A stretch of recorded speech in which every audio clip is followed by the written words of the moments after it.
Grabe na taas ng energy niyo. Hindi ko masasambayan. Ayan. Pero naniniwala ako na sapat din ang pagpapala ng Lord ngayong hapon para sa enerhiya ninyo. And patuloy natin pupurihan ng Panginoon. Bago tayo mag-umpisa, dahil masamahan niyo akong manalangin, ay yumuko. Yan po. Let's pray to our God. Yes, God, Lord. Heavenly Father, we praise you, Panginoon, sa hapon ito. Salamat po, God, dahil ang bawat isa ay iningatan ninyo, Lord, na makarating dito. And God, ngayon pa lang, Panginoon, papasalamat na kami, Panginoon, sa iyo salita. Thank you, God. And alam po namin na nauna na sa presensya ng ito, Father God. Meron pang mga pang-usap para sa bawat isa. Panginoon, walang aksidente sa iyo ang bawat isang kabataan na naririto, Panginoon. E nakausapin mo, God. Lord, inilaan mo ang araw nito, Father, for our growth, Panginoon. And salamat, dalangin namin, Panginoon, patuloy mo kami pamanahan at tanging tinig mo ang aming marinig, God. Kausapin mo kami, ipag-grade mo kami, Panginoon, turuan niyo po kami. Salamat po. Ito po ang aming panalangin, O God. Sa pangalan ni Jesus, sa pangyarihan ng Santong Espiritu. Amen. Amen. So,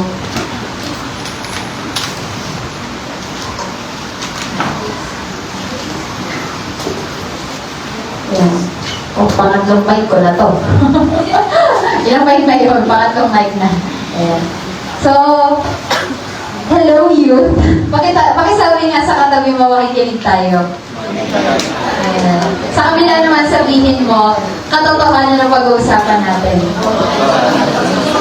Ayan. So, ilang episode na natin ito? Episode 2, ayan. Dahil ito ay ating episode 2 na, magpapakilala muna ako para po sa mga hindi nakakakilala sa akin. Ako si Ate Julia, 28 years old, from San Antonio! Ay, gaya na. Gano'n kasi sila eh. From San Antonio. So, ayan, salamat sa Panginoon dahil ako po ay naatasan na hain ang salita ng Panginoon ngayong hapon na ito. And it's an honor dahil ang mga kabataan natin dito ay alam kong gagamitin ng Panginoon. You don't know, mga kabataan, kung anong gagawin ng Lord sa inyong buhay. Hindi nyo lang alam. But the Lord has great plans for you. Bawat isa, hindi lang basta collective, pero individually sa inyong buhay dahil kilala kayo ng Panginoon. At ang Lord ang dahilan kung bakit kayo narito. Amen? Amen. So, praise God. Dahil episode 2 na ng ating series na Grow in Christ. Ayan. Ang pag-uusapan natin, last week ang pinag-uusapan natin is growing in character. At ngayon naman ay growing in truth. So, bakit nga ba natin kailangan pag-usapan ang paglago? Ayan. So, growing in truth. Bakit kailangan natin lumago? Why grow? Ayan. Bakit kailangan natin yung pag-usapan ang paglago? Di ba pwedeng natural na lang to? Pwede naman natin din na pag-usapan at lumago na lang tayo. Pwede ba yun? Ayan. Pwede ba yun? Pwede na, alam mo, kailangan natin ito pag-usapan because this is the reality. If you don't push to grow, you will find yourself in regress. Ayan. Growing ay kailangan may active participation natin individually. Ayan. Naunawaan natin. Kaya na kailangan natin siyang pag-usapan, yung paglago, because inuutusan tayo ng Lord na lumago. Parang sinasabi niya ganito, lumago ka, Maymay. Ganon. Ganon yung sinasabi niya. Diba? Lumago ka, Kiel. It's a command. And grow in grace, sabi doon sa ating pinag-uusapan dito. Sa growing in Christ, ay nandun yung intention ng Lord na ang bawat isa ay lumago. Grow. So, bakit kailangan pala natin siya pag-uusapan? Kasi hindi siya automatically nangyari. You have to have an active participation. Ibig sabihin dito, ito may action word. If you don't push to grow, ibig sabihin kapag walang effort from you to grow, you will find yourself in regress. Ano ibig sabihin ng regress? Kabaliktaran siya ng progress.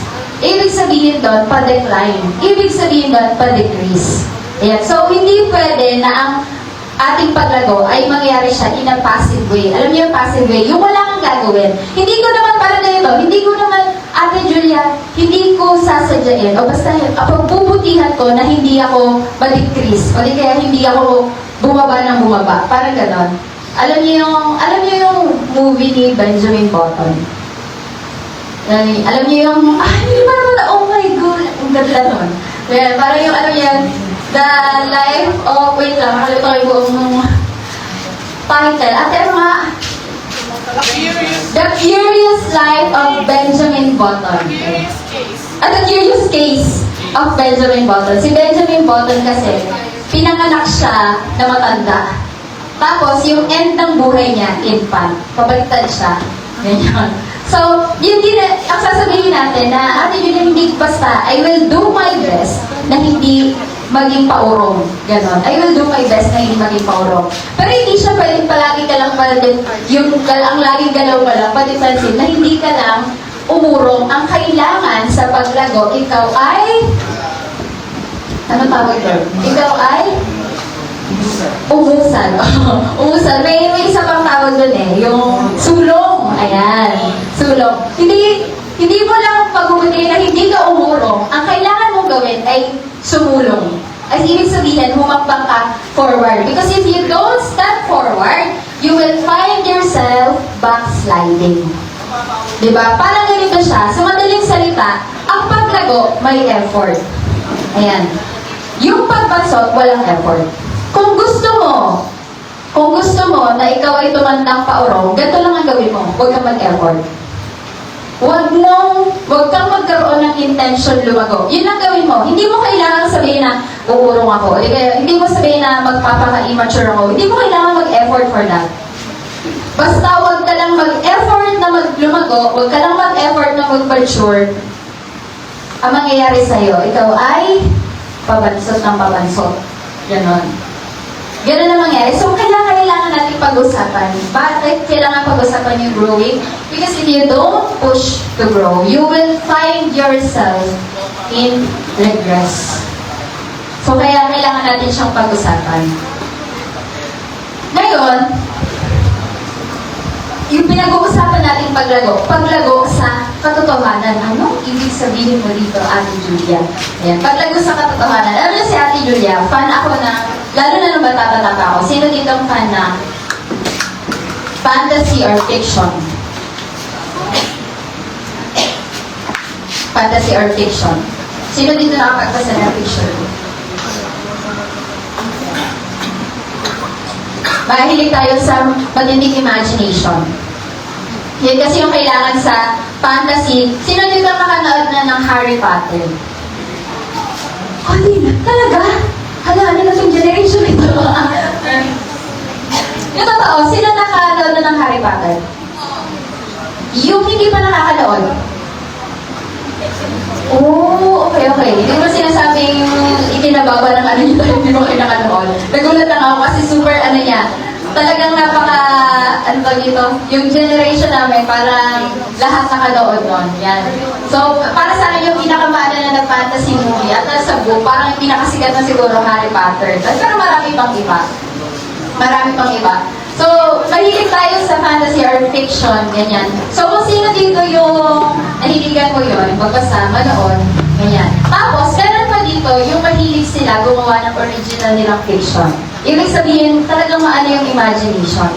Kung sa mga babae, ganito yan. Lagi mo i-imagine nila magkasama kayo ng crush mo. Fiction yun. Ano yan? Mahilig kang gumawa, mahilig kang daydream. Pero hindi siya totoo. Kasi mga lalaki, hindi ko alam. Kasi babae ako. Ano bang daydream ng mga lalaki? Kotse. Kayo sila. Gano'n. Mga superhero sila. Ibang magugunaw ang mundo, sila yung magliligtas. Ganun nga ata ang imagination ng mga boys. Oo nga. Kami kasi mga ganun crush lang. Gano'n. Tapos kunwari kami yung crush ng buong school. Yun ang mga gusto namin. Ay, hindi. Si Lord! Ay, hindi. Sige na. Sorry. Banal. Ayan. So, kasi ganun, ibig sabihin, tayo mga kabataan, na meron tayong imagination. Pero ito yan, I love it, yung iba. Parang kasi ako, bakit niya siya nasasabi? Kasi gano'n naman ang bata ko, lalo na may pagka-introvert ako. So pag mag-isa ako naglalakad, yung mukha ko bigla nagkakaroon ng sariling expression. Kasi may iniisip ako, may mga ini-imagine ako ganyan. Sobrang lalakad ako. Na-express na siya ng mukha ko, nakakahiya pag may nakakasalubong ako. Naranasan niyo ba yun? Gano'n kasi mga imagination eh. Pero ito yan, palagi babalik tayo sa katotohanan o sa realidad. Yan yun. Lagi at lagi tayo babalik sa realidad. So kayong mga boys, kita nyo kayo si Spider-Man, sorry. Kita nyo kayo si Superman, sorry. Hindi nyo mabubukan yung aeroplano nyo. So, diba? So, yun talaga yun. Lagi tayo babalik sa realidad or sa katotohanan. Yan. Kasi yun talaga ang buhay. Pero ngayon, kaya, ibig sabihin, huwag tayong manatili, lalo na kung ano nga, huwag tayong manatili na yung buhay natin, o yung kaisipan natin, mahilig lang sa imagination at fiction. Tapos hindi tayo bumabalik sa realidad na meron talaga tayong kailangan i-work out sa buhay natin. Ganyan. Alam mo yung minsan nakakalungkot yung mga kabataan eh. Kasi mas maigi pa sa kanila yung makabuild ng maraming bahay sa Lego. So, yung ibang, ano yun? Yung Lego pala. Yung, I mean, yung sa games, sa Roblox. Oo, parang doon. Tapos naiiyak sila pag may nangyari. Pero hindi yung realidad. Hindi ka talaga nawalan ng bahay doon o ano, di ba? Mas nakakaiyak kung nasunog yung bahay niyo. Parang, di ba? Parang, laging dapat ang mga kabataan marunong tayong bumalik sa realidad o sa katotohanan.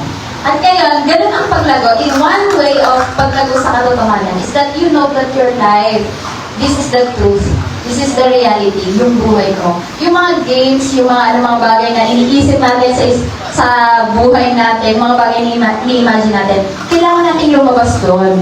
At ang buhay ay totoo. At usually, there is a truth that is heavier than any other imagination na meron tayo. Na kailangan natin pagtuunan. Isang katotohanan na kailangan natin pagtuunan. So, alam nyo, dahil ang pinag-uusapan natin ay sa 2 Peter tayo ngayon, is this is growing in Christ. So, ito yung sinabi sa salita ng Panginoon. Ibig sabihin na pinag-uusapan natin, di ba, spiritual. Pero gaano ba kabigat ang katotohanan pagdating sa spiritual na buhay ng bawat kabataan? So, meron isang verse sa Bible na ang tindi. Mabigat-bigat siya, ha? So, kung pwede na kayo magpa-Bible read tayo, hindi lang ito yung bubuksan natin ngayong hapon. Marami tayong verses na bubuksan. Sabi dito sa Proverbs, chapter 23, verse 23. Sabay-sabay po natin basahin. 3, 2, 1. Okay. Kids, okay, samahan niyo akong basahin siya. Ayan. So, kung wala kayo sa inyong Bible or sa cellphone, meron dito sa aking screen, maikli lang ito. Proverbs chapter 23, verse 23 in 3, 2, 1. Buy truth and do not sell it. Sorry. Amen. Binaon nila yung kanila. Meron yung kasunod. Yan. Seek wisdom and understanding. Pero ito, sinabi dito, buy truth and do not sell it. Bilihin mo daw ang katotohanan, bumili ka ng katotohanan, at huwag na huwag mong ibibenta. Sabi doon. So, sabi dito, you may give all for it, kasi walang sinabi, magkano? Diba? Parang buy truth, magkano yun? Di sinabi. Pero pag nabili mo daw, ang sabi, huwag na huwag mong ibibenta. Buy truth and do not sell it. You may give all for it, but you may take nothing in exchange for it, since there is nothing that can be likened unto it. Ibig sabihin, itong instruction dito ay, kahit magkano pa yan, kaya hindi sinabi ko magkano, buy truth. Sabi doon, hindi sinabi ko magkano, pero ang punto siya, ibig sabihin, kahit anong cost nito, bilhin mo. At wag na wag kang tatanggap ng kahit anong halaga kapalit nito. Kapag nasa iyo na yung katotohanan, ang sinasabi, wag na wag kang tatanggap ng kahit anong malaking halaga, kahit gano'n yung kalaki, wag na wag mong ibibenta. Ibig sabihin, gano'n siya ka-importante. If you will have to give everything, anything for it, pero wag na wag mo daw ipagbibili. Ganun siya ka-importante. That is truth. Now, in this truth, you have to grow. Ibig sabihin ng paglago sa katotohanan, you have to understand na ito ay importante at ito ay mabigat. Gano'n siya kabigat? Bibilihin mo siya sa kahit anong halaga, pero hindi ka tatanggap ng kahit anong halaga para lang mawala ito sa'yo. Gano'n siya kabigat. Yan ang katotohanan. You may give all for it, but you may take nothing in exchange for it. Ito yung truth na pag-uusapan natin. Ngayon, Ate Julia, teka lang. Kasi bago lang ako dito eh. Ano ba itong truth na pinag-uusapan natin? Di ba? Parang ano itong katotohanan na ito? Baka ampon ba ako? Ampon ako? Yung ba katotohanan sa buhay ko? Di ba? So, hindi natin, ngayon anuhin natin, ano ba itong truth na pag-uusapan natin? Yung truth na pag-uusapan natin, mga kabataan, alam ko marami kayong curiosity sa buhay. Sabi ko nga, yung imagination, tapos babalik tayo sa realidad.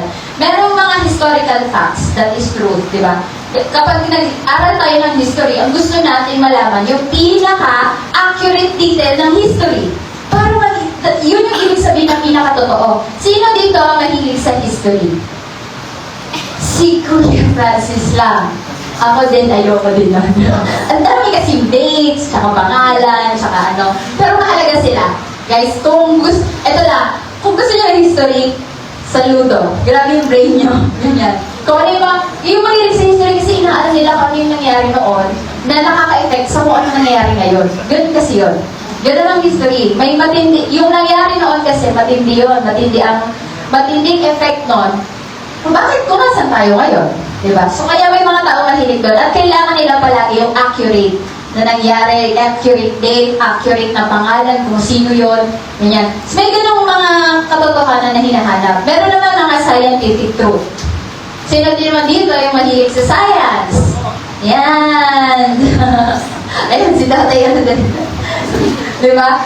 So, mahilig naman sa science. Yung gusto nyo malaman, yung truth ng mga bagay, yung parang, kaya pala ganon, kaya wala akong maisip ngayon na science ano, kasi hindi wala akong mahilig. Parang, for example na lang, kaya pala blue ang langit. Okay, kasi bakit nga? Diba? Kasi daw may mahaba daw na rays kasi daw yung kulay daw ng light, kasi parang rainbow pala yun, tapos may ikling colors. Hindi ko naman ano, sabi kasi yun this is light. Diba? So, meron mga scientific truth. Diba? Scientific facts. At truth din sila. Pero yun nga bang pag-uusapan natin ngayon? Hindi yung pag-uusapan natin ngayon. Kung yun ang pag-uusapan natin ngayon, mabibili nyo yung Encyclopedia Comics. Pwede nyo rin ibenta. meron truth tayong pag-uusapan ngayon na kapag nakuha mo, huwag mong ibibenta. Huwag mong hahayaang mawala sa'yo. Huwag mong hahayaang malilimutan mo itong katotohanan. Yun ang pag-uusapan natin ngayon. Ganun siya kabigat. Hindi siya scientific truth, hindi lang siya historical truth, hindi lang siya mga data truth. Hindi lang gano'n. Ang pag-uusapan natin ngayon ay spiritual truth. Pakisabi nga sa iyong sarili, spiritual truth. Spiritual truth. Or kung pwede natin bagitin na ganito, this is about religion. Diba? Yes and amen. Because you are in church. Ang pag-uusapan natin ay tungkol sa Diyos. Ang pag-uusapan natin ay tungkol sa spiritual. At ngayon, pag pinag-usapan natin ang katotohanan about sa spiritual at ang katotohanan about sa Diyos, at patungkol sa Diyos, ito yung katotohanan na hindi mo dapat, kapag nakuha mo, wag mong hahayaang mawala sa'yo. Bakit nga ba ganun siya kahalaga? Bakit siya ganun kahalaga? In short lang, it is a matter of your eternity. Ang papupuntahan nito, kung malilimutan mo o hindi mo malilimutan, kung kakapitan mo itong katotohanan nito, iyon ang magdidikta ng eternity mo. Kaya ganun siya kabigat. Yung historical facts, pwede mong kalimutan. Yung mga science na yan, pwede mong kalimutan. Yung mga math, formula na yan, pwede mong kalimutan. Pero wag lang ang katotohanan about sa Diyos. Wag lang itong katotohanan patungkol sa Panginoon. So, ano itong katotohanan na to? Ano itong katotohanan na to? Bibigyan ko kayo ng tatlong bagay na magkatotohanan patungkol sa Panginoon. Ang katotohanan about sa spiritual nating buhay. tatlong bagay na huwag ninyong kalilimutan. Ang katotohanan ay merong standard, ang katotohanan ay merong nagpapatotoo, at ang katotohanan ay isang person. Yung katotohanan na inyong dapat bilhin o i-acquire at huwag ninyong ipagbibili kahit anong mangyari ay may standard, merong nagte-testify, at siya ay person. Ibig sabihin siya ay nilalang na may pag-iisip, na may damdamin, at merong desisyon. Yun ang katotohanan. So, una, ano ito, Ate Julia, sinasabi mo na ang katotohanan ay may standard? The standard of the truth is the Word of God. Bakit sabi nga sa katabi mo, Word of God? Ano yung Word of God? Ano siya? So, in one word, na nag-umpisa sa letter B, ang Word of God ay... Bumulog si Rosan. Ay, bago. Bible. The Bible is the standard of the truth.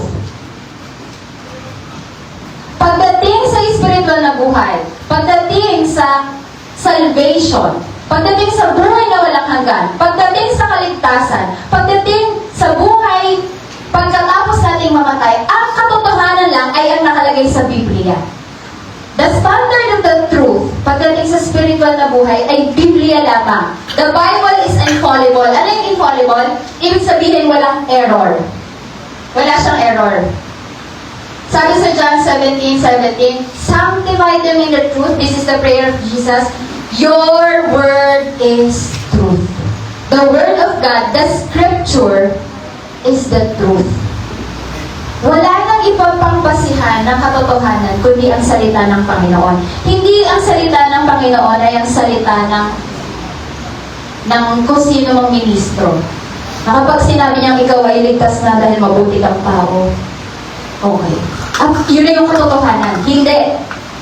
Kapag sinabi na, kung yan ang desisyon mo, kapag sinabi ng isang tao na base sa datos, dapat lang na ang mga sanggol ay pwedeng ipalaglag sa desisyon ng kanilang nanay. Pero sa Bible, yun ay nakakontra sa Biblia. Alin ang katotohanan? Ang nasa Biblia. The Bible is the standard of the truth. Bakit? Bakit scripture, Ate Julia? Bakit mo nasabi wala siyang error? Bakit mo nasasabi, Ate Julia, na ang Bible ay dapat kong paniwalaan? Tao lang din naman nagsulat. Alam nyo, sa pagbabasa natin ng 2 Peter, ito yan. Sinabi sa 2 Peter chapter 1, verse 20 to 21, knowing this first of all, that no prophecy of Scripture comes from someone's own interpretation. For no prophecy was ever produced by the will of man, but men spoke from God as they were carried along by the Holy Spirit. Ibig sabihin, walang nakalagay sa Scripture na kasulat sa inyong Biblia dahil lang sa ginusto siya ng taong sulat. Ang sabi doon, the prophecy of the Scripture comes from someone's own interpretation. No prophecy was ever produced by the will of man. Walang nakalagay dyan sa Biblia dahil sa desisyon ng tao. That's why the Scripture, your Bible, is the very word spoken by God. By God, the creator of the universe, the creator, yung nilalang, the deity that knows the number of your hair, the deity that gives you protection every day, the deity that knows your innermost thoughts. Sa kanya nanggaling lahat ng nakasulat sa Biblia. No prophecy. Wala kahit quote dyan, kahit tuldok dyan, ang nanggaling sa tao lang. Pwedeng devotional notebook nyo, pwedeng will nyo lang yan. Pero yung Bible, hindi. Naunawaan natin. So that is the basis of the truth. The standard of the truth is the Word of God. Wala nang iba. Kaya ngayon pag pinag-usapan, kapag pinag-isipan nyo, pag may narinig kayo, may nabasa kayo sa internet, may napanood kayo sa reels, nagsasabi na pwede nyo paniwala, sabi, yung na magugulaw daw ang mundo by 2040. Tingnan nyo sa Bible kung nakasulat siya doon. Kapag hindi siya nakasulat doon, huwag kayong maniniwala. Kapag may isang nagsabi ng pag may taong tumayo dito, tapos sinabing, sambahin ninyo ako, kaya kong pigilan ng lindol. Ganun. Pag nakalagay yun sa Bible, totoo siya. Pero pag hindi, totoo ba siya? Is that the truth? No. Because the standard and the basis of truth is the Bible. The Bible, the Scripture alone. Bakit Scripture? Because only the Scripture is the Word of God. The Scripture is not a word of man. Wala kahit isa. No prophecy was produced by the will of man. Paano ngayon naisulat?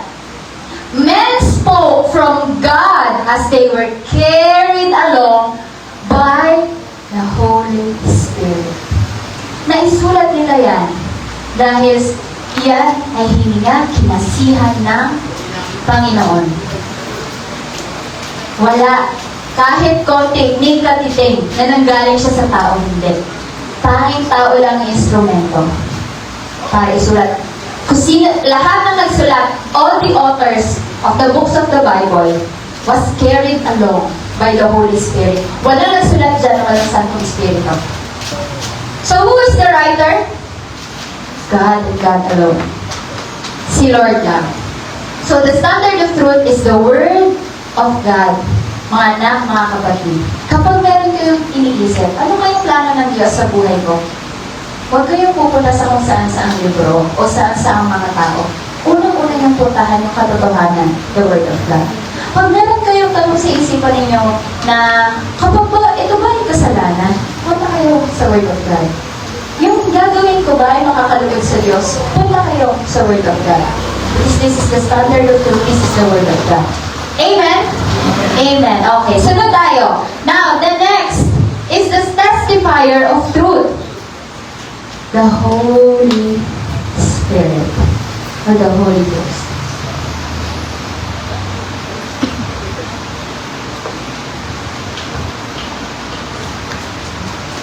Pag-usapan natin ito. The sweetest person sa ngayon na lagi natin kasama. Sabi dito, when the Spirit of truth comes, He will guide you into all truth. For He will not speak on His own authority, but whatever He hears, He will speak. And He will declare to you the things that are to come. Ito yan. Kanina meron tayong, pwede yan, pumasok yung Bible, yung Word of God, yung Scripture sa ating isipan, as a basis of truth, as a knowledge of truth sa ating isip. Pero alam nyo, the Holy Spirit, siya yung ating experience of truth. Sabihin mga experience of truth. Experience of truth. Siya yung experiential. Ibig sabihin kasi, lagi natin siyang kasama. Alam niyo, yung scripture na ilimbag yan, nandiyan yan, nababasa natin all the time. But the Holy Spirit, ang palagi, every day na nagko-convict sa atin, at ang sabi dito, He is the one who reminds us. The Holy Spirit reminds us of the truth. It is the Holy Spirit na lagi nagtestify sa katotohanan. Alam niyo kung bakit ilang beses na kayo na-sharean, may nag-share sa inyo about the Lord. Pero noon hindi niya napapakinggan. Parang naririnig niyo lang, parang walang dating. Pero alam niyo bakit one day, when you are hearing about God, nakikinig kayo tungkol sa Panginoon, and suddenly, may kakaibang bigat sa heart niyo. And suddenly, parang naririnig niyo si Lord directly nakikipag-usap sa'yo. Na parang bang yung nagsasabi sa'yo ng katotohanan ng Panginoon ay hindi siya tao. Na parang bang yung nangungusap sa'yo at that moment, and even at this moment, na parang mauunawaan mo na this is the truth. It is because of the Holy Spirit. The Holy Spirit is a person. The Holy Spirit is one of the person of the Trinity. We have one God. At isa sa kanyang persona is the Holy Spirit. And we experience Him. We experience Him. Even now, nandito siya. Yun yung mga pagkakataon kung bakit ka nakokonvict, kung bakit parang meron kang gustong gawin na alam mong kasalanan, pero suddenly hindi mo magawa. Kasi grabe yung heaviness sa heart mo. Because there is the Holy Spirit na nagko-convict sa'yo. Yun yung sinasabing experience of the truth. Nandyan siya sa tabi mo. Nandyan siya palagi sa'yo. Nananahan siya sa buhay mo. Because you experience the truth. Mga kapatid, mga kabataan, kapag ang pananampalataya natin ay ganito, nalalaman lang natin siya in head knowledge. Pero we don't experience conviction. Hindi tayo nakaka-experience ng joy kapag nakakagawa tayo ng kalooban ng Lord. Isipin natin kung bakit ganon. Kapag may tao din tayo nakikita na gano'n, na parang ang dami niya sinasabi, ang dami niyang knowledge, pero hindi mo nakikita sa buhay niya yung joy ng Lord. Hindi mo nakikita sa buhay niya yung pagbabago. Pag-isipan mo mabuti kung siya ay nasa katotohanan. Because a person na nasa katotohanan, nasa kanyang Santong Espiritu, na laging nagde-testify ng katotohanan. Kung bakit minsan nasa church ka, tapos hindi mo maintindihan yung joy na nararamdaman mo, o di kaya kahit wala ka sa church, may kausap ka lang na nasa labas, tapos naaalala mo yung kabutihan ng Lord, na iiyak ka, it is the Holy Spirit. Ito yan, the true faith, ito yan, ang totoong pananampalataya. Huwag kayong mag-ano, hindi siya head knowledge lang. Meron siyang emosyon. Ang tunay na pananampalataya, mga kabataan, hindi lang siya puro facts and puro knowledge. Meron siyang emosyon. Huwag kayong makontento sa pananampalataya na parang wala kayong nararamdamang joy sa heart niyo. At huwag kayong makontento kapag nakakagawa kayo ng kasalanan tapos hindi kayo nakokonvict. Kailangan natin ng Santong Espiritu sa ating buhay. Because the Holy Spirit will always testify of the truth. Ito yung katotohanan. Ito yung dapat mong gawin. Ito yung sinabi ng Panginoong Jesus. Ito yun. Because sa experience natin ng ating paglakad sa Panginoon, ganito yan eh. Marami naman kasi talaga diba, mga tao na nakakalam na, bawal magnakaw, bawal magmura, hindi masama ang uminom, masama ang manigarilyo. Di ba maraming nakakalam? Pero bakit maraming tao ang gagawin pa rin ito kahit alam nila? Kasi wala yung experience of the truth. Wala yung experience. Ibig sabihin, wala yung Santong Espiritu. I have a testimony, mga kabataan. Alam nyo, dahil si Ate Julia, wala naman ako masyadong vision except for my secret sin, which is sexual immorality. Wala nakakaalam na nanonood ako ng porn. Pero no, by the time, ganito, wala. Tapos, sino ba namang magtatanong na naging Kristiyano na ako, nasa church ako, kumakanta ako, at saka, ang saya ko lagi pag nasa church. Pero hindi ko pa alam na pornography is a sin. Bakit? Kasi hindi ko naman siya itatanong. Tapos ang standard ko, sabi ko, pornography is not a sin kasi wala naman ako sinasaktan ng ibang tao.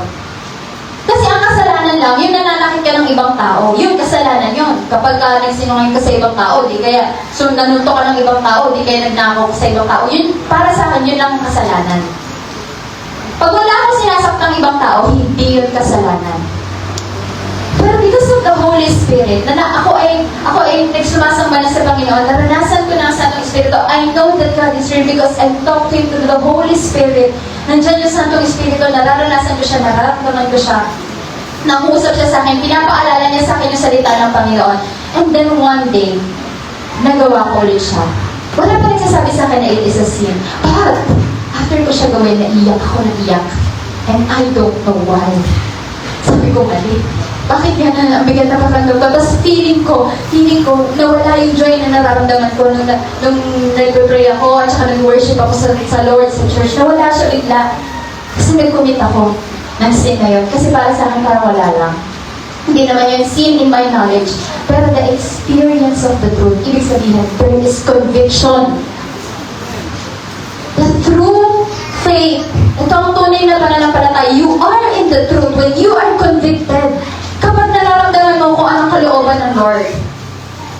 Kapag hindi mo mararanasan, hindi mo nararanasan na kapag nakakagawa ka ng mali, nagtatremble ka kasi parang hindi mo na mararanasan si Lord.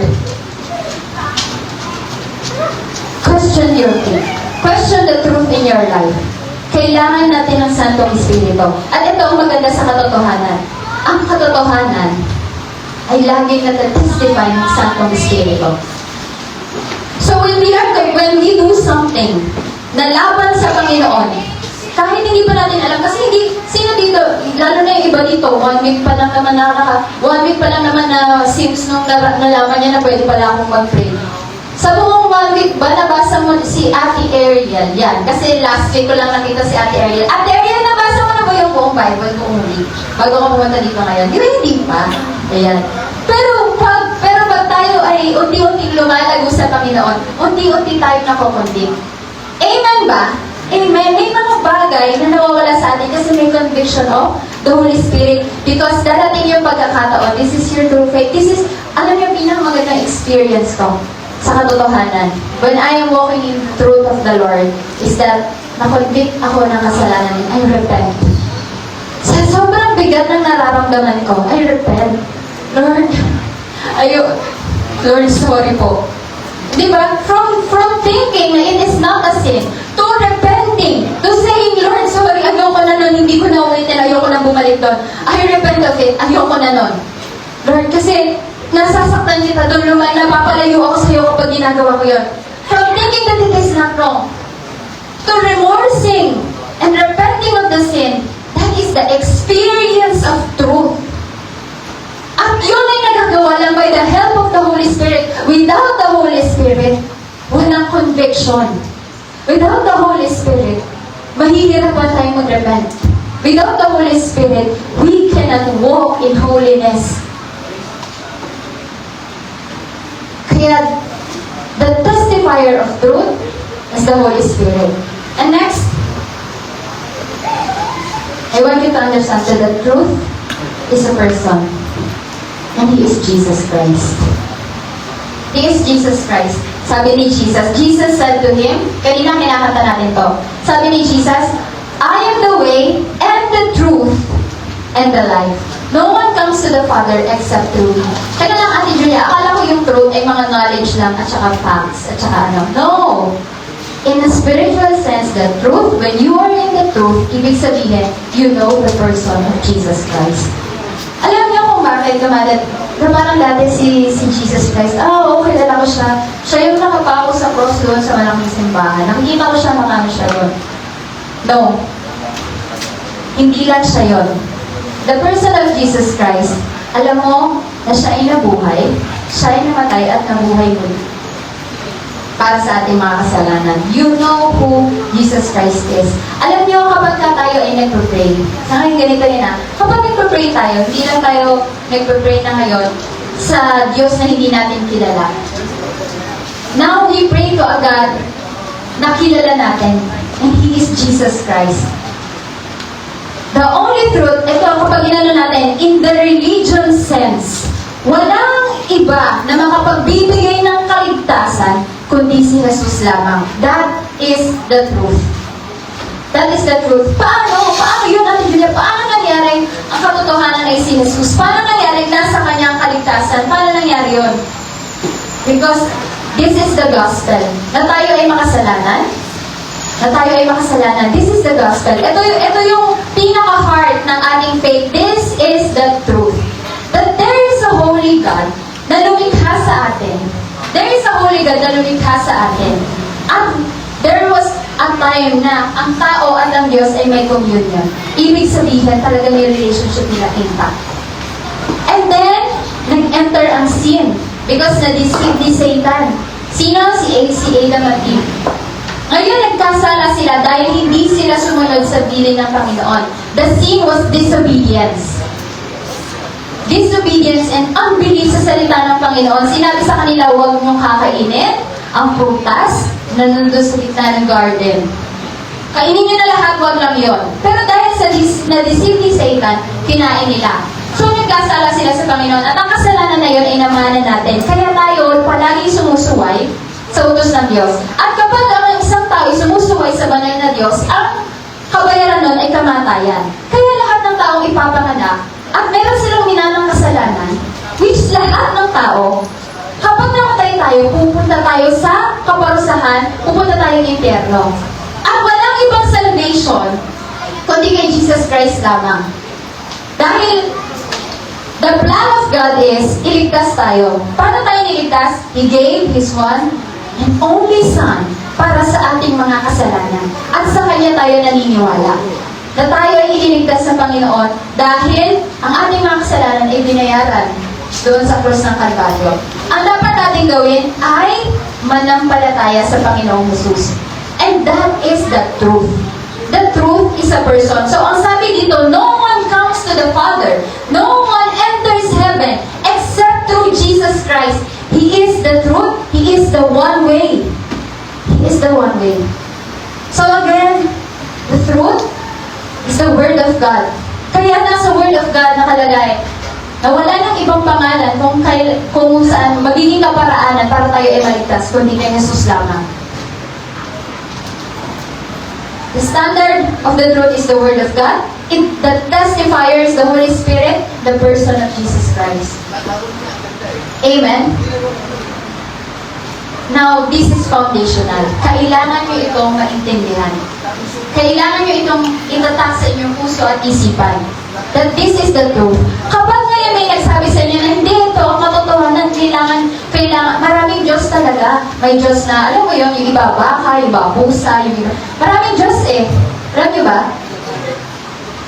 Kapag nalalagay kayo sa gano'n na maniwala kayo ito yung Diyos, lagi kayong babalik sa Bible. This is foundational. This is the truth. And grow in this truth.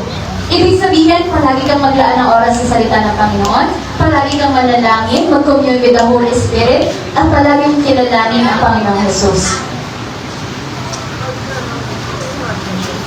Ayun sabi doon, by truth and service. So, ngayon na nalalaman natin yung katotohanan, ito ay nandito pa lang. Anong ibig sabihin ng I have to buy it? Anong ibibigay ko kapalit ng katotohanan? Anong ibibigay ko kapalit ng sinasabi mo, Ate Julia, na I have to experience the Holy Spirit? Ano yung ibig sabihin na naiintindihan ko, naunawaan ko ang salita ng Panginoon kapag nagbabasa ko ng Bible? Anong dapat kong ibigay para sa katotohanan? Anong dapat kong ibigay para mapamuhay ko ang katotohanan at mamuhay ako sa katotohanan? Anong dapat kong ibigay para nandun ako sa kalooban ng Diyos? Anong dapat kong ibigay? What is this buying the truth? Ito yan. Alam niyo kung anong ibibigay ninyo? Kung gusto ninyo ng katotohanan, ang isusuko ninyo is being a slave to sin. Ibig sabihin, ang isusuko natin ay kasalanan. Everything na nag-convince sa ating puso, ito ay kasalanan, kailangan natin siyang isuko. Alam niyo kung bakit? Sabi sa John 8, and you will know the truth. Sabi doon, panghawakan niyo ang aking mga salita and you are truly my disciple, and you will know the truth, and the truth will set you free. Truly, truly, sa verse 34, I say to you, everyone who practices sin is a slave to sin. Ang lahat ng nagpo-practice o isinasapamuhay ang kasalanan ay slave sa kasalanan. Slave sila. Ibig sabihin, hindi sila malaya. Kailan lang nakakalaya ang isang tao? When he comes to know the truth. Kapag nalaman mo ang katotohanan, it will set you free. Pero kung ayaw mo maging malaya at gusto mo sa kasalanan, you will not be free and you will be slave to sin. Sa lahat ng uri ng kasalanan, sa lahat ng kasalanan na gumagapos sa'yo, lahat, hindi lang yung kasalanan ay yung mga bagay na nakikita. Ang pinakamatinding kasalanan yung hindi nakikita. Yung pagsisinungaling natin sa puso natin, kasalanan yun. Yung dinadayin nating galit sa kapwa natin, kasalanan yun. Yung mga bagay na ginagawa natin sa lihim, kasalanan yun. Kapag ang isang bagay hindi mo kayang gawin sa liwanag, kung saan nakakakita, kapag lahat ng mata ay tumingin sa'yo, gagawin mo ba? Kapag hindi mo kayang, kapag nasa isip mo na nakikita ako ng Diyos at kinakaya mo yung bagay na yun, knowing that the eyes of God ay nakatingin sa'yo, huwag mo nang gawin. Kasalanan yun. At yun yung mga bagay na isusuko natin. Alam niyo, mahirap siya. Bakit? Kasi masarap ang kasalanan. Kasi masarap ang kasalanan. time and time again, magkoconsume tayo ng kasalanan, gagawa tayo ng kasalanan kasi ginugusto natin. Tapos, hindi tayo matutuwa. Bakit? Nagiging mas miserable lang tayo. Tapos, gagawin ulit natin siya kapag lumipas na yung bigat na nararamdaman natin. Parang ganun yun eh. Iinom ka, tapos, hangover ka, sasabihin mo, ayoko na talagang uminom. Ganyan. Tapos, pagka wala na yung hangover, iinom ka ulit. Pero time and time again, lahat ng sarap may kapalit na dusa. At yun yung sinasabing slave ka sa kasalanan. So kung gusto mo ng katotohanan, you want to live, in exchange for the truth you want it, huwag kang mamuhay sa kasalanan. Isusuko mo yan, kapalit ng katotohanan, and you will be free. You will be free. Sabi doon, ano pa? Self-righteousness. Self-righteousness. Ano na sabi ni Paul? Ito sabi ni Paul sa Philippians. Indeed, I count everything as loss because of the surpassing worth of knowing Christ Jesus my Lord. For His sake, I have suffered the loss of all things and count them as rubbish in order that I may gain Christ. If you want to live in the truth, kailangan mong tanggalin yung paniniwala na ang katuwiran mo, yung ikaw ay yung kabanalan mo, yung kabutihan mo, yung self-righteousness mo, ay nanggagaling sa sarili mong mabubuting gawa. Kailangan mong tanggalin yon. If you want to live in the truth, magdi-devotion ka, hindi para maging righteous ka. Hindi mong sasabihin na nag-devotion ako, then I am righteous. Nakapagsulat ako sa journal, then righteous ako. Nakatugtog ako, then righteous ako. Hindi yun doon. Kailangan mong isumo yun. Because para kay Paul, lahat ng mabubuting gawa is not his righteousness. Ano lang ang righteousness niya?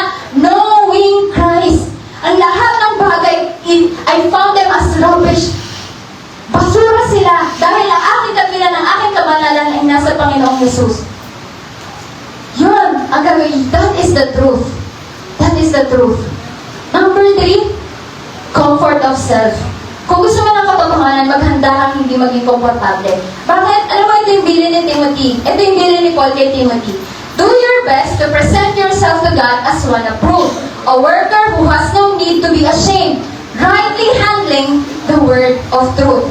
Pag nasa iyo ang katotohanan, you will have to live it out. And living the truth ay hindi magiging komportable sa mundo na ayaw ng katotohanan.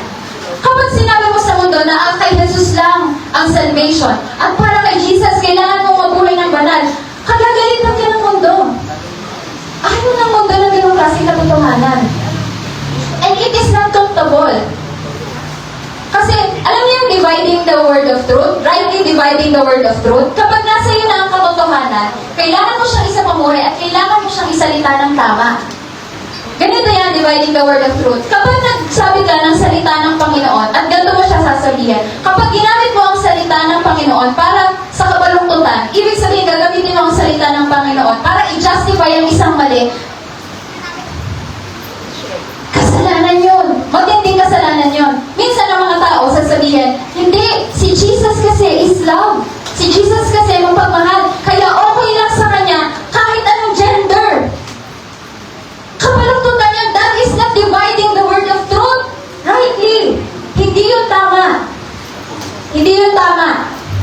So kapag ikaw ay nasa katotohanan, you have to rightly handle the word of truth. You will always tell the truth. And when you tell the truth, it is not comfortable.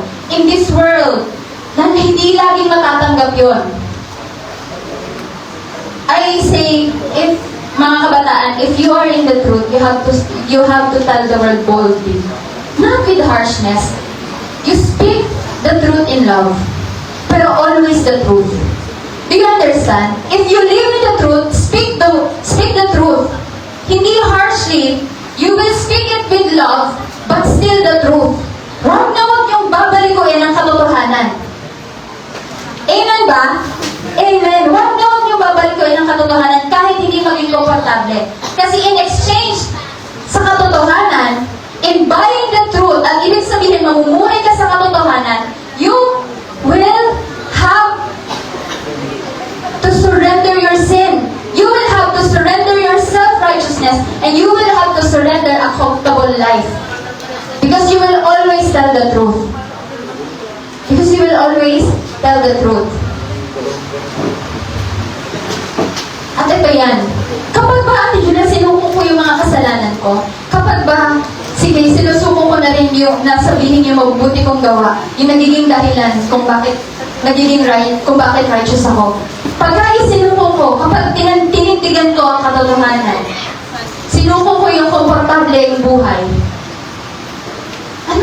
anong ibig sabihin na nasa akin yung katotohanan, Ate Julia? Ito yun. This is the evidence that you are in the truth. You have freedom. Malaya ka na sa dati mong buhay. Malaya ka na sa iyong mga kasalanan. Malaya ka na sa dating ikaw. Malaya ka na dun sa depression. Malaya ka na dun sa deceit ng enemy na ikaw ay walang kwenta.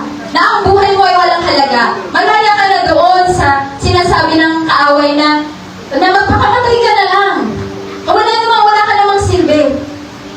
You will live in freedom. Because you now live in the truth of the Word of God na nagsasabing may purpose siya sa buhay mo. Na nagsasabing, anak, mamuhay ka sa kabanalan ko dahil gagamitin kita. You will have the freedom. Ang ibig sabihin ng freedom, kung hindi ka na slave sa sin, ikaw ngayon ay nagpapailalim sa kapangyarihan ng Diyos. Hindi ibig sabihin ng freedom, wala ka ng Panginoon. Ganun kasi akala nila, kapag malaya na, malaya na ako. Ang Panginoon ko ay ang sarili ko na lang, wala na akong master. Hindi. Freedom is having God as your master. That is freedom. Pangalawa, righteousness by faith. Now, yung righteousness mo is by faith. Ikaw ay matuwid sa harap ng Panginoon, hindi dahil sa mabubuti mong gawa, kundi dahil sa ginawa ng Panginoong Jesus doon sa krus ng Kalbaryo. Ikaw ay matuwid sa harap ng Panginoon dahil lahat ng kasalanan mo inalis sa'yo.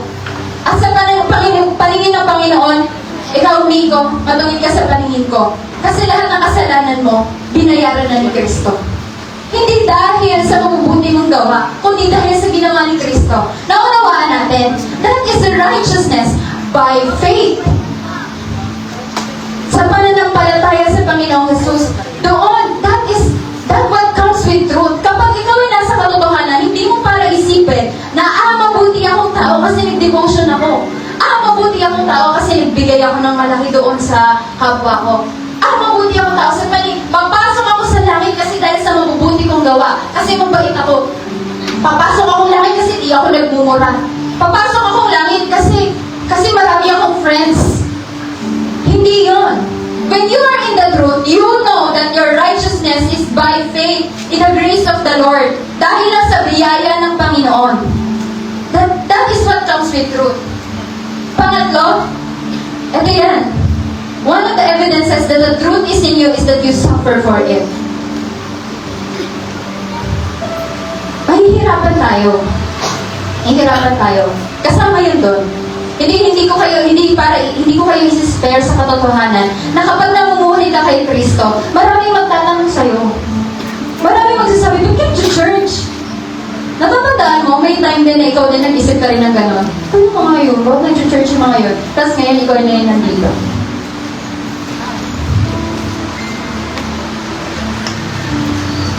At dadanasin mo rin yan, tatanungin ka din. At kapag nagsabi ka ng katotohanan, kasi may Diyos, kasi totoo yung Diyos, may walang Diyos.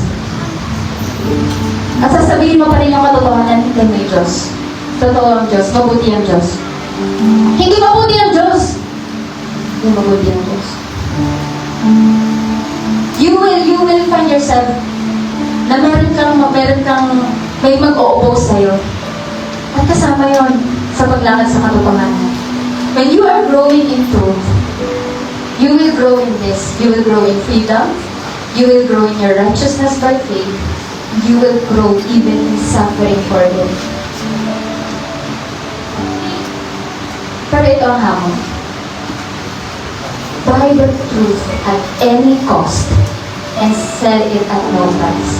Alam niyo, darating yung katotohanan, darating yung panahon, nasa katotohanan na kayo.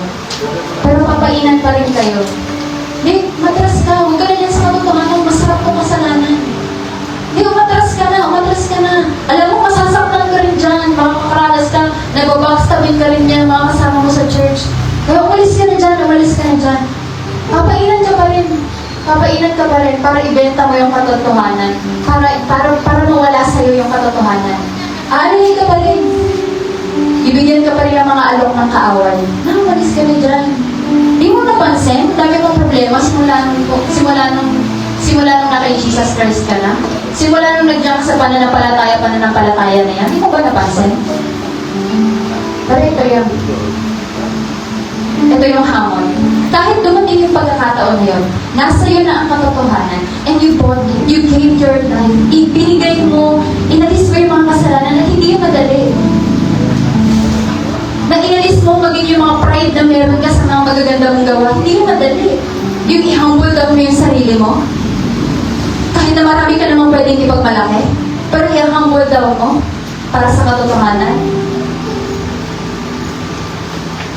Tapos yung magpatuloy sa Panginoon. Diba? Binigay mo yung buhay mo eh. Binigay mo yung comfort, pinaglaban mo pa yung katotohanan. Pero darating yung pagkakataon, bibili niya sa'yo, pipilitin niyan ngunit sa'yo, papainan ka ng malaking halaga, yung hindi ka makatanggi, yung hirap-hirap tumanggi, yung gusto mo nang makuha, gusto mo na mag-boyfriend, gusto mo na mag-girlfriend, papainan ka, umalis ka dyan sa pananampalataya sa paglilingkod mo. Ito na, ibibigay ko sa'yo yung gusto mo. Umalis ka lang sa church, umalis ka dyan. Pero hindi, ito yung sabi, when you buy it, yung binigay mo lahat. Binigay mo lahat, binigay mo yung buhay mo eh. Binigay mo yung mga kasalanan na masarap para sa'yo eh. Ngayon na ibinigay mo yung buhay mo, wag mong ibabenta yan. Huwag kang babalik doon sa kung saan ka dati. You bought the truth. Sell it at no price. Huwag kang tatanggap ng kahit ano na ikaw wawala ng katotohanan sa'yo. Na ikaw wawala ng pananampalataya mo. Na ikaw wawala ng relasyon mo sa Panginoon. Huwag na huwag. Because alam niyo kung bakit? Alam niyo kung bakit sinabi yon? Na buy truth at huwag na huwag mong ibibenta. Alam niyo kung bakit? Kasi huwag kayong magpapaloko sa kaaway. Kung ano man ang ipapain niya sa'yo, maniwala ka, hindi ka masasatisfy. This truth, the truth of Jesus Christ, is the only truth that satisfies. Na kapag natanggap mo, hindi mo na kailangan maghanap pa ng kahit ano. Na kapag natanggap mo ang katotohanan na ito, na nasa akin na si Jesus Christ, may purpose pala yung buhay ko. Na nandun ako sa katotohanan, pwede pa lang hindi ako maging slave ng kasalanan, tiring-tiri na ako sa sarili ko, pwede ko palang iwan yun. Kasi palalayain pala ako ni Jesus. The truth of Jesus Christ, the truth of the Bible, the truth of the Scripture, when you read it daily, when you pray daily, this is the only truth that satisfies. Kaya hindi mo na siya kailangan ipagbili. Kasi hindi ka na maghahangad pa ng more. Wala nang hihigit pa doon. Wala nang hihigit pa sa relasyon mo sa Panginoon. Wala nang hihigit pa sa buhay na inaalay mo sa Panginoon. Wala nang hihigit pa sa buhay pinaglilingkod mo sa Diyos. Na tumupos sa'yo, na nagmamahal sa'yo. Na siyang nagdala sa'yo dito sa katotohanan. Na siyang nagdala sa'yo sa moment na, Lord, sinusuko ko sa'yong lahat. Siyang nag-aalis ng lahat ng lungkot mo, siyang nag-aalis ng lahat ng alala mo, siyang nag-aalis ng lahat ng anxiety, ng depression na nararamdaman mo. Kaya huwag mo yung isusuko. Continue to grow in Him. Buy this truth and sell it not. Huwag mo yung dala, huwag kang susuko, huwag kang magbabackslide, huwag kang aalis. Because it is worth it. Kung ano man ang ibibigay mo sa Panginoon, it is worth it. It is worth it. Darating ang pagkakataon, mga kabataan, 28 years old na din kayo, 29, 35, pag binalikan nyo lahat, hindi man naging perfect yung kabataan ninyo, hindi ninyo pagsisisihan na ipinaglingkod nyo ang buhay kabataan ninyo sa Diyos. Hindi nyo pagsisisihan. Dahil may plano ang Diyos sa atin. Again, we must grow in truth. Because the truth of Jesus Christ is the only truth that satisfies. Tayo lahat.